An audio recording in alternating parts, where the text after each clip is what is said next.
निजीर परिचित देसी शैली में मोदी जी को कोसा। मैं तो इनको सिर्फ इतना कहूंगा कि कहते हैं सितारे की गगन बदला है, कहते हैं सितारे की गगन बदला है, हंसते हैं गुल की चमन बदला है, शमशान की खामोशी मगर कहती है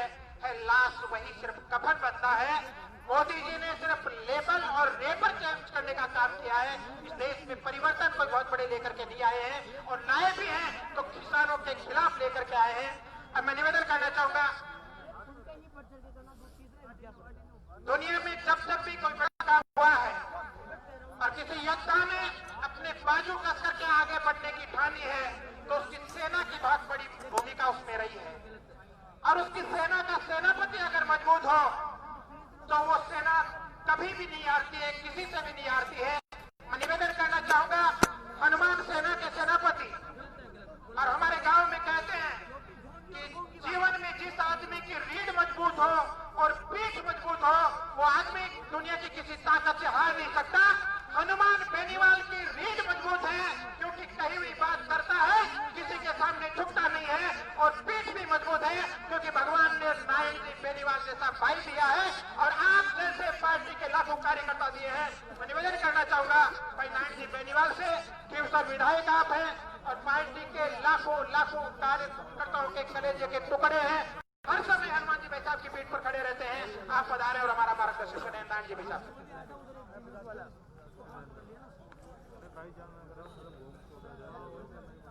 शाहजहांपुर बॉर्डर की इस पावन धरा पे इन कृषि बिलों के विरोध में आयोजित इस महा आंदोलन में विराजमान परम सम्मानित एमपी साहब, प्रदेशाध्यक्ष पुखराज जी, इंदिरा जी, राष्ट्रीय लोकतांत्रिक पार्टी के समस्त सम्मानित प्रतिनिधिगण, कार्यकारिणी के सदस्य और दूर दराज से पधारे हुए मेरे पिता तुल्य बुजुर्गजन, नौजवान साथियों, माताओं, बहनों और प्यारे बच्चों, सबसे पहले तो प्रदेश के कोने कोने से आए समस्त किसानों और नौजवानों का पार्टी परिवार की तरफ से दिल की गहराइयों से आभार व्यक्त करता हूं कि बहुत लंबी दूरी तय करके और आप लोग एक सीने में एक मिशन लेके यहाँ पधारे हैं। इसके लिए मैं पार्टी परिवार की तरफ से आप लोगों का कोटि कोटि आभार व्यक्त करता हूं। नौजवान बहुत संख्या में खड़े हैं, इतना ही कहूंगा कि एक चीज का हमेशा ध्यान रखना कि जोश ना ठंडा होने पाए, कदम मिला के चल और मंजिल तेरे पग चूमेगी आज नहीं तो कल। जोश के साथ जैसे हमारे एमपी साहब और हमारी कार्यकारिणी सबके भाषण होने के बाद जो भी तय करें, क्योंकि एक चीज आपको ध्यान रखनी है, इस कृषि कानून जो 3 बने, इसके खिलाफ सबसे पहले जो विरोध जो मुखर हुआ, उसके अंदर किसानों के जो संगठन है, जो पंजाब से इसकी शुरुआत हुई, प्रदेश ही नहीं देश के कोने कोने में जो किसानों के संगठन है आए, और उनकी बड़ी इच्छा भी थी कि इस आंदोलन का राजनीतिकरण नहीं हो। हमारे माननीय हनुमान जी ने भी पिछली बार जब हम यहाँ आए थे उस टाइम यही कहा था कि किसान संगठनों से और उनके जो किसान संगठनों के जो अग्रणी लोग हैं उन सबसे सलाह मशविरा करके और इस आंदोलन को हम ऐसी गति देंगे ताकि अन्नदाता चुनाव के समय सभी घोषणापत्रों में और हर व्यक्ति जो भाषण देता है उसके ऑटो में एक चीज होती है अन्नदाता, लेकिन यदि ईमानदारी से हम इसका विश्लेषण करें तो अन्नदाता को इतनी बड़ी उपाधि सत्ता देते तो आज प्रदेश और देश के अन्नदाता को सड़क पे इतनी नहीं पड़ता। इस चीज को आत्मविश्वास करने की बहुत बड़ी आवश्यकता है। मैं मेरे नौजवान साथियों से निवेदन करूंगा कि आप लोग, क्योंकि देश में जो 70 साल से जो व्यवस्थाएं चली आ रही थी, किसी ने किसान की सूझ नहीं ली, किसी ने नौजवान की सूझ नहीं ली, उनका एक ही मकसद था कि चुनाव के समय इन लोगों को बरगड़ा के और वापस सत्ता के शिखर में हम लोग कैसे बैठे हैं, तो जो सत्ता के शिखर पे आज बैठे हैं, उनसे मैं किसान का बेटा होने के नाते, धरती पुत्र होने के नाते इस मंच के माध्यम से आह्वान जरूर एक आग्रह में करूंगा कि अभी हट छोड़ के और जो अन्नदाता आज प्रदेश का और देश का 31 दिनों से जो कड़ाके की ठंड के अंदर सड़क पे बैठा है, उनको न्याय कैसे मिले। हम लोग एक नए भारत निर्माण की बात कर रहे हैं। भाषणों से सिर्फ नया भारत का निर्माण नहीं होगा। जब तक कृषि करने वाले किसान, अन्नदाता की स्थिति मजबूत नहीं होगी, तब तक एक मजबूत भारत की कल्पना करना बेईमानी है। मैं तो आप लोगों से यही निवेदन करूंगा। अभी और भी वक्ता है और कई लोग यहाँ, जब मैं जल्दी यहाँ सुबह पहुंचा, वो दूर दराज से लोग आए थे और टकटकी लगा के और हर व्यक्ति को सुनने का प्रयास कर रहे हैं। मैं आप सबसे इस मंच के माध्यम से और पार्टी के पदाधिकारी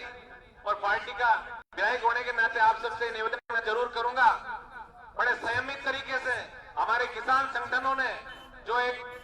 बात को जो आगे दिल्ली की तरफ जो कूच करने का और इस किसान आंदोलन में 81 बिलों की वापसी कैसे हो, उसको लेकर जो व्यूह रचना इन्होंने बनाई है, हम सबको मिलके और ऐसा एक प्लेटफॉर्म हमें तैयार करना है कि देश के अंतिम छोर पे बैठे उस किसान को जो जिनको काले कानून की संज्ञा सब लोगों ने दी है, ये कृषि कानून वापस कैसे हो और किसान संगठनों की जय कैसे हो, इसके लिए हम सबको मिलकर प्रयास करना है। लंबी चौड़ी बात नहीं कह के आपका बच्चा हूं, आपका भाई हूं, एक ही निवेदन मैं करूंगा कि जिस दिन किसान के बेटों ने और देश के अन्नदाता ने जिस दिन बैठना और सुनने के बाद उनके शब्दों का आत्मविश्लेषण करना सीख लिया, आइंदा किसी सरकार की ऐसी हिमाकत नहीं कोई कैसे कृषि कानून बिल पारित कर दे। मैं आप लोगों से यही निवेदन करूंगा, बड़े 90 तुले शब्दों में जो भी यहाँ आए उनके शब्द सुने, क्योंकि बहुत दूर दूर से लोग आए और पूरा देश का मीडिया, प्रदेश का मीडिया और जो अंतर्राष्ट्रीय मीडिया भी है वो भी टकटकी लगाए आप सब लोगों की तरफ देख रहे हैं। यही निवेदन मैं इस मंच के माध्यम से करूंगा कि हमारे सुप्रीमो हनुमान जी बेनीवाल और कोर कमेटी जो भी फैसला करे, किसान संगठनों से भी ये बराबर टच में बातचीत भी कर रहे हैं। हम सबको मिलके और इस आंदोलन के अंदर जैसा भी ये जो अभी कवि ने जो बड़ी अच्छी बातें कही, आंदोलन कोई हो, जब तक और एक दिशा में चलने वाला आंदोलन नहीं होगा, तब तक किसी भी आंदोलन का उसका जो रस है वो प्राप्त नहीं कर पाएंगे। तो मैं यही निवेदन आपसे करूंगा कि कोर कमेटी जो भी निर्णय करे हम सबको मान के और हमें एक ही मकसद हमारा एक होना चाहिए कि किसान के नाम पे कोई भेदभाव नहीं हो, कोई हमारी ऐसी नीति खोटी नहीं हो और किसान संगठन और समस्त राजनीतिक पार्टियों को एक मंच पे आके और ये तीनों कृषि कानून बनाए वापिस कैसे हो, इसके प्रति हमें सबको मिलकर प्रयास करना है। इन्हीं शब्दों के साथ एक बार आप सबसे यही मैं निवेदन करूंगा और विशेषकर इधर मेरे जो नौजवान ये जो सिस्टम है, आप लोग जरूर, क्योंकि लंबा अभी आंदोलन लंबा चलेगा, आप लोग इधर से आके इधर बैठने का कष्ट करके और इस सभा इस आंदोलन को सफल बनाने में अपना पूर्ण योगदान देंगे। इन्हीं शब्दों के साथ आप सबके उज्जवल भविष्य की शुभकामना प्रेषित करते हुए मैं मेरी वाणी को विराम देता हूं। धन्यवाद। राम राम साथ, जय हिंद।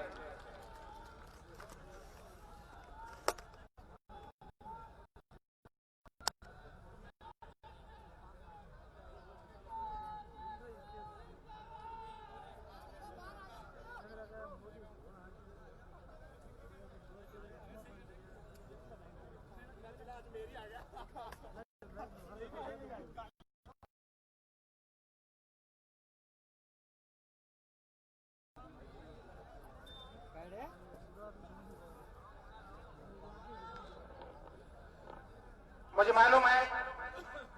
जिस अधीरता के साथ आप आदरणीय भाई बेनीवाल का इंतजार कर रहे हैं, देखिए किसान खेत में हड़सोदिया भी करता है तो मुहूर्त के साथ करता है। अभी 4:55 हुए हैं, ठीक मुखातिब होंगे, मीडिया के भाइयों से भी मुखातिब होंगे। तब तक मैं 2-3 हमारे पदाधिकारी और हैं, लेकिन उन पदाधिकारियों से पहले ये निवेदन करते हुए कि 2 मिनट से ज्यादा प्लीज वक्त नहीं है, ठीक 5:15 बजे पेशाब को बुलाएंगे। 3-4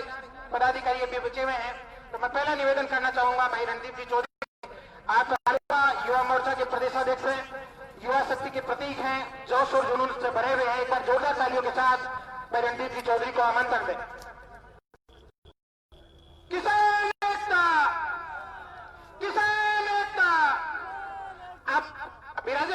आप उठे नहीं, 10 मिनट बाद भाई साहब आपके बीच में आ रहे हैं। मैं बता रहे हुए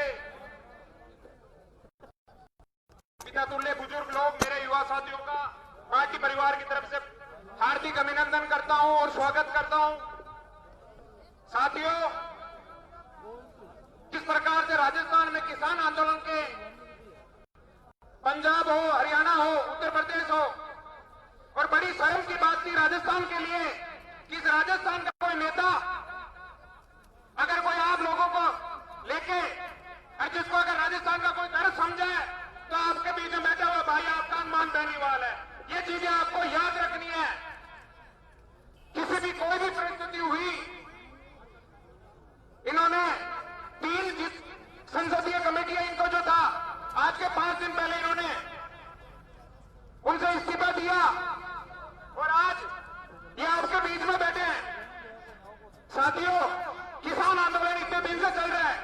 और मेरे मीडिया के भाई और सारे लोग हैं। साथियों, सही है, आपको करना है कि अगर राजस्थान से कोई भी हर आदमी कांग्रेस ने क्या किसानों के क्या वोट नहीं लिए, आज लेकिन बयान दे दिया। अगर आपके बीच में कोई है तो राजस्थान से आपका भाई और बेटा अनुमान बेनीवाल है। और मुझे इस पार्टी का